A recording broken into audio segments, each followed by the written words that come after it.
Hey babes, welcome back to my channel. If you guys are new to the channel, don't forget to like, comment, subscribe. If you guys are returning, welcome back.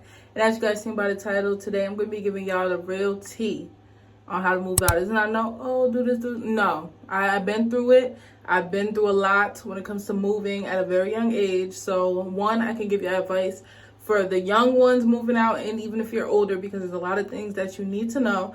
So if you're someone who enjoys getting advice type of videos, be sure to subscribe to my channel, because I have like a playlist, I'll put it right here, where I try to give advice. And let me know in the comments any other things you guys want advice on. If you guys don't know, if you guys are new to my channel, I'm 22 years old. I moved out when I was 18, and you guys, I've learned a lot, okay? Like a lot when it comes to moving out, because they will try to play you, especially when you don't know what's going on when it comes to moving and things like that. So I'm gonna start off like a little general. I want you to really realize that moving out is a big deal. It is, yes, something that you see on social media a lot, and a lot of people are moving out at a young age, but you have to think, is that something practical for you? And is that something that realistically can work for you, and the amount of money you make and the lifestyle you want to live and where you want to live? Because if it's not, I am here to tell you, just wait. I know you want to leave. I know, I understand. If you are not ready, I would not advise you to start the process. I wouldn't advise you to go into something that you're not ready for, because it's real. It's a real deal, okay? So my first advice would obviously be to have money saved up. If you have no money saved up, I don't think you should go looking for apartments to move into next month. If you don't, at least, I'm going to be very honest, this is a random number. This is a random number because it really depends on what apartment you're looking at. If you're looking at a house, if you're looking at a condo, if you're looking at a townhouse, I would say to save up 3 times the rent of where you're going to look at before you even move. Because one, you need to have a security, which is usually the rent and first month's rent at the same time. So if you don't even have twice the amount of the rent, where do you think you're going? Like, this is like real deal. Like, if you don't have that money saved up, one, you're not even going anywhere. So I would advise to have at least 3 times that, because once you move in, you're gonna see them bills is gonna come real quick. Once in a month, you be seeing those jokes like, oh, it's the first again, it's the first. That rent is gonna keep coming every month, every 30 days. Like, it's not a joke. I want my younger girls on here, if there's guys watching, but in general, this is not a joke. Older people who have apartments, had apartments, in the process of getting an apartment, you know that it's not a joke. So you want to make sure you have money saved up. Yes, that money might run out because of things that happen within having an apartment, but at least you went into it with money saved up and money in like some money saved up at least. When you are going to move into an apartment, you want to be strict with yourself and your spending. If you say you saved up 3 times the rent, if you decide to go out every weekend and you lost your job, or you know you don't make that much but you're out spending trying to keep up with everybody else, who else is paying your rent? If you want to be the type of person to be outside because everybody else is outside and not say, oh, I have responsibilities, I'm not at a place where I feel like I should be spending this much, then you're not ready to get an apartment because you have no responsibility. And this is what happens a lot. People spend their money on fun, making it look like you have a certain lifestyle when you don't. Like, especially if you are moving in young. It is very much becoming a more normalized thing, even though I think you should wait. But if you are one of those people, there's many situations where you might have to move out early, not just because you want to move out. So if you're not going to be strict with yourself and tell your friends or your family, I don't got it for that, I can't buy a designer bag right now, I have rent, then I would not advise you to move out. So next, you want to find legit apartment sites. Please do your research. I know y'all have seen it. People are getting scammed out here. People are meeting up with people. One, there's a lot of human trafficking going on. People are meeting up with people. If people do the you send me the money, I'm out the country type of landlord, the key will be in the mailbox, please exit the room. Okay? That is a scam. Everyone gets scammed by that. At Craigslist, I would highly not recommend. I'm not gonna lie to you, I would not recommend Craigslist. That's something that's popular in my city that used to be popular to find websites. I don't know if it's popular everywhere. Please do not go on there. Please go to like apartments.com. I'll actually list a few on the screen because I haven't moved in so long. I don't remember the names. Trulia, things like that. But you want to make sure these are legit apartment sites. If anything is giving skeptical, I wouldn't go for it. And I definitely would not go to meet up with landlords by yourself, especially if you're a girl, especially if you're younger. But if you're a woman, I would not advise you to go by yourself. Even if you're not moving in with the person that you're going with, I would advise that you go with somebody, especially the first time meeting someone. For one of my apartments, my viewing was at 7:30 at night. The guy did work, so it was legit. But to meet up with someone at 7:30 at night that you do not know in an apartment complex or an apartment you don't know, I would not advise that. So be safe. Make sure you're going with somebody, or make sure it's in daylight. And if it's somewhere where it's open, at least be there in the daylight. Next up, I would say to have a consistent job or business. If you just started your business, I would not advise you to get an apartment, especially if you're solely relying on the business money to pay your rent, because I'm living proof. Do not go based on a business that you were just starting. If your business has been in business for like 5 years, you make like 4, 5, 6 figures, okay, you can use that. And then when you also go to fill out applications, you're going to go through a more lengthy process if you are self-employed. So be prepared for that, because they're going to want your tax returns, they're going to want your tax number, they're going to want your EIN number. So if you are going as your income being a business owner, you want to have all of that together, because they will not accept your application if, one, you're running a business and you have not done taxes. So be careful with that. If you have a part-time job, they may try to call your job. If you have a full-time job, they might try to call your job, because they out here, they really don't want us to move in. I ain't gonna lie to y'all. They is going on everything, calling your jobs, calling your family, calling relatives, calling references. Y'all gotta be smart out here, okay? That's all I'm gonna say. Be smart, because they checking everything. Next, what I want you guys to think about before moving in is that there are other bills other than rent. If you have credit cards, you're gonna have to add in your credit cards. So I would advise that you start learning to budget before moving out, because if you have it down pat, you might have a better chance than a lot of people. You're gonna have credit cards. If you have a car, you're gonna have a car note, you're gonna have car insurance, you're gonna have gas. And y'all know how gas is. You're gonna have your internet, you're gonna have your national grid where you get your electricity, you're gonna have your gas, you're gonna have a lot of other bills. So I want you to keep that in mind of, okay, let's say you make $1,000 a week. I want you to know that that one check is for your rent. That other check is for the other bills.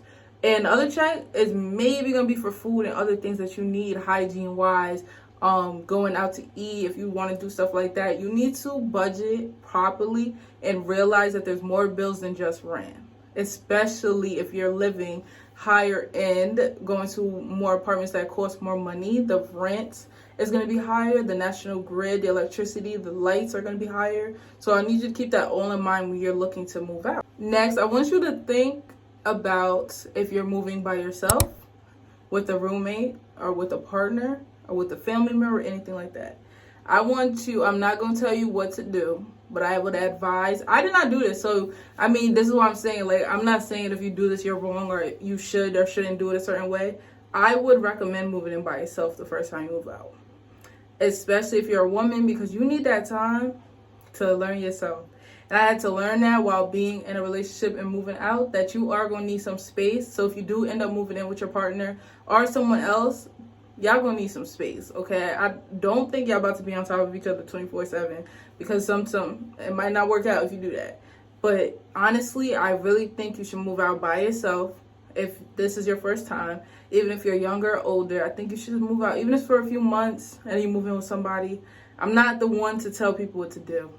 I'm not gonna be like, oh, you should never move in with a partner. If it's the case by case, if it's how you have to go about it to get out of probably a dangerous, a negative, a toxic situation, do what you gotta do. But I want you to keep in mind that the first time you move out should be alone, so you can have that time alone, and also to learn how to handle things by yourself and not have to be so codependent on somebody else in terms of having a roommate, having a boyfriend who pays half or anything. Whatever you decide to do, I think you should just take that time to do it by yourself and know that you can do it by yourself. Next up, you're going to want to work on your credit. Especially if you're younger, you have an advantage because you do not have any credit. So you're not necessarily starting off good or bad, but you have time to grow it. If you have time to grow your credit before moving out, I would highly recommend, because a lot of these apartments are starting to crack down on credit because they can't do the okie dokie that they used to do when they could do first month, last month, and security. So they're going to tell you need a perfect credit score. I know for us older people, it's really annoying when you get everything passed, and the next thing you know, it's your credit that fails you, because I don't think they necessarily should be doing credit for apartments and rent, but that's what they're starting to crack down on. So if you're younger, take advantage of learning about credit. I'm currently learning about it. I may make a video about it later on, but I'm still learning. But I do want to say, if you're younger, take advantage of that. If you're older, make sure you're looking into the apartment. I would just say look at all the requirements before you fill out the application, because you will get your heart broken if you get approved for everything else but one thing because you didn't check the list.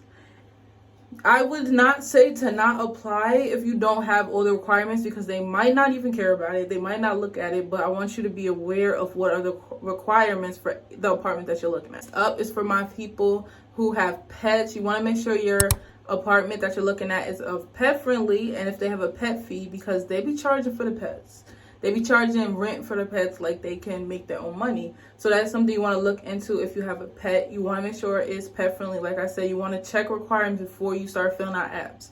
Because say you get approved for somewhere and you're like a cat lady and you love your cat. If that apartment don't take cats and you bring that cat there, they can kick you out. Okay? These are questions that you need to ask. There's certain questions you need to ask before moving in somewhere. If you bring a pet, unless you don't get caught.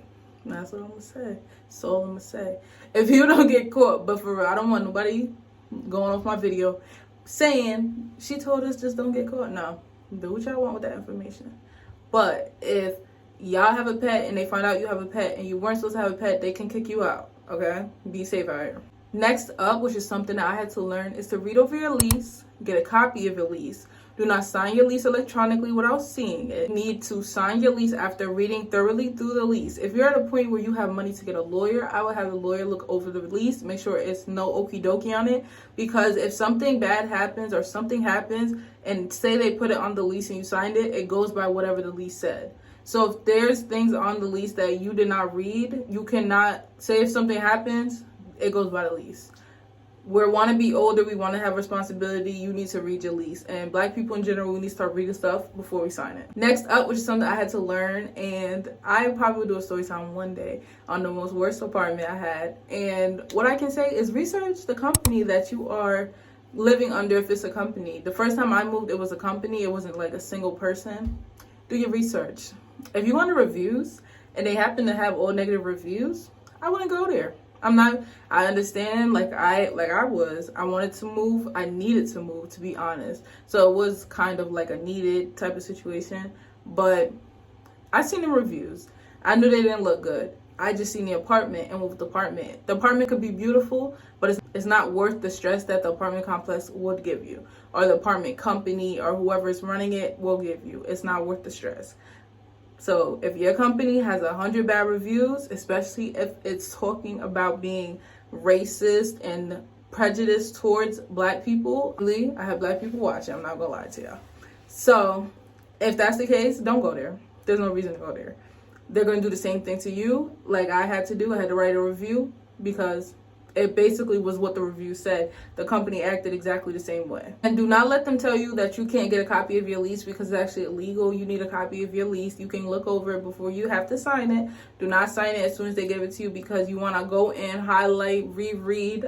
With my third apartment, I looked over that at least 20 times before I signed it, because I needed to make sure I knew everything that was required, what they asked for, things like that. I read over it 100 times before I signed it. And with the landlord situation, you can also make a post about it. You can look up the person who owns the apartment, see if you see any reviews on them, because there are some horrible landlords out here. There's some horrible companies out here, and be careful, because if you get stuck with them, it's going to be worse having to go through a court system, going through all of that. When if you've seen 100 bad reviews, you could have just decided not to go. So you need to do your research.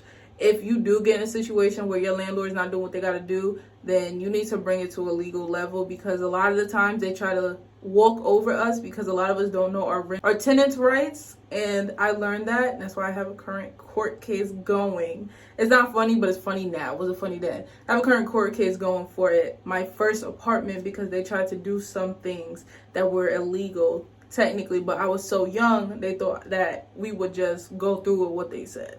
So that's living proof that you need to make sure you know your tenant rights, know what the landlord is supposed to be doing, because there's things they're supposed to be doing when you are renting their apartment. Next up, I would say to clean the apartment before you move in, because they don't care about you that much to do a deep clean. They care enough to make it look nice. I want you to clean your whole apartment before you put your stuff in. And also, you can go to Family Dollar, Dollar Tree, and Walmart for your cleaning supplies and for your beginning home stuff. You don't need to go to Home Goods, TJ Maxx, Target. Start with the non-expensive stuff, because you're going to start to see how that money is going to add up as you start moving in, buying things. So you want to start with Dollar Tree. There's nothing wrong with Dollar Tree when they have all the kitchen supplies for $1 or $1.25, whatever they have it as. But you want to start off with less expensive places to just fill up your home before you start getting detailed pieces from like Target and things like that. Next up, I would say to take pictures of every part of your apartment before you move in. Before you move your stuff in, take a picture of every apartment and take a video, because what will happen is when you move out, if there was something that was messed up before you moved in, they will say you did it and try to charge you for it. So take pictures and take a video before you move in and when you move out, before they do their final check. Okay, make sure you're doing your video and your pictures when you move in, before your stuff is in, and when you move out, before they do their own inspection. So you have proof of what you did and what you cleaned up, what you broke, what you didn't break, and things like that. In communication that you have with your landlord or the company, you want to make sure that you are keeping record of it via text or writing. Do not call them. Make sure you're texting or writing. I'm not sure if you can record voice calls or anything, but I know you want to have everything in writing, especially if you're asking them to fix something and they aren't fixing it. As long as you have proof via text or writing, the judge usually goes with what you say if you have the evidence. If you don't have evidence, I'm saying in a state of, if you get to a point where you have to sue them or get something from them because they're not doing their job, you want to have it in writing or text. Next up, I do want to say things will go wrong. I'm not trying to be the Debbie Downer or the negative Nancy or whatever you want to call me. Things are going to go wrong, okay? Things are going to break. Things are going to get broken. Things are going to mess up. Rent is going to get backed up. Bills are going to get due when you don't have it. Your car's going to mess up. So you need to have an emergency fund. You need to have building up a savings or a fund for when you move out or when you are currently in your apartment, because everything is going to be peaches and cream. There's going to be, it might not be major, but there might be minor things that happen that require a little more money than what you're used to. When you move into your apartment, I advise making a bills list and getting a calendar, a dry erase board. I literally label my calendar every month, color code it with bills and important events, because as you're getting older, you need to be more responsible and be more organized. So I would suggest to definitely write down your bills, when they're due, and the prices of each bill, and then also transfer that to a dry erase board and keep up with the dry erase board. Next, I'm going to say to ask all the questions you need to ask when you are talking to the person, the landlord, the office, or whoever you're talking to before you move in. Ask all the questions you need to know. Write a list of questions, ask them, like I said before, the pets fee, the trash, anything. Ask them what you need to ask them so you're clarified before you move in, so you're not confused when you move in and they don't pick up the trash. Like things like that. You want to ask all the questions you need to ask. As we're getting into being a young adult, or if you are an adult, you need to start asking questions and get clarification. I'm going to say go with your gut. If you feel like this company is weird, this landlord is weird, head out. Because they're weird. They are weird. Like, I agree with you. They are weird out here. So if you feel like he's going to be a creep or he's going to try to come into your apartment, I would honestly not go with that apartment. Especially as this woman and what they've been doing and the stories you've been hearing. Get out of there. If he seems like a creep, if he's looking at you weird, I wouldn't do it, especially if you're living alone and they know that. See, what I'm going to say, which is real, and like I said before, I had to find somewhere to move, and if I didn't have to technically find somewhere, it would have looked a little harder, but I would not settle if you don't have to, because there will be a better apartment out there, and the way apartments are so expensive and the process is so long, I wouldn't start doing one until you are truly in love with a place or it almost meets everything you need, and it's not like you're settling or giving up a whole lot of things that you want. I would say to wait it out, relax. It's gonna come to you one day. When it's your time, it'll be your time. But that is the end of the video, so I hope you guys enjoyed. I hope that I gave you guys some really good advice in terms of moving out and tips on your first apartment. So if you did enjoy that video and find it helpful, be sure to like, comment, subscribe, and be sure to share to somebody who probably needs to see this video. And if you are new to my channel, don't forget to subscribe, and all my information is in the description box. And be sure to leave me down any other topics or ideas or questions that you want me to talk about in these types of videos. I'm going to label it like Big Sis Advice as my playlist. So if you ever have anything else you want to look at, it'll be over there. I'll put it on the screen or in the cards or something. But I will see y'all in the next video.